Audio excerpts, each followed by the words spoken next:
আপনি আপনার স্ত্রীর কাছে বসে আছেন, একটা ফুরফুরে মনে, আনন্দ চিত্তে স্ত্রীর সাথে আলাপ করছেন, তার সাথে আপনি ভাব আদান প্রদান করছেন, আল্লাহর আরশ পর্যন্ত খুশি হয়ে যায়।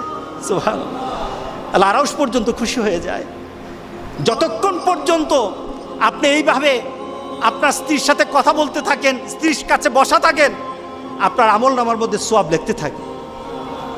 রাসূল পাক সাল্লাল্লাহু আলাইহি সাল্লাম এই কথা বলার পর এক সাহাবী বললেন, ইয়া রাসূলুল্লাহ, স্ত্রীর সাথে একসাথে শুবো, একসাথে ঘুমাবো, একসাথে খাবো, একসাথে তাকে আদর করব, এটা কি সওয়াবের কাজ হতে পারে?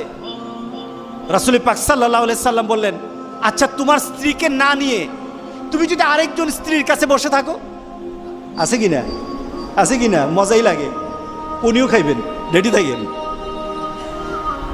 তুমি অন্য কোনো স্ত্রীর পাশে বসে বসে ফিস ফিস ফিস ফিস করলা, মজাই লাগবে, তবে মনে রেখে দিও তোমার আমলনামার মধ্যে জেনার গুনাহ লেখা হবে।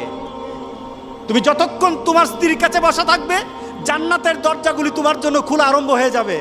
আর যতক্ষণ পর্যন্ত পরস্ত্রীর সাথে বসা থাকবে, ততক্ষণ পর্যন্ত তোমার আমলনামার মধ্যে গুনাহ লেখা হবে কিনা।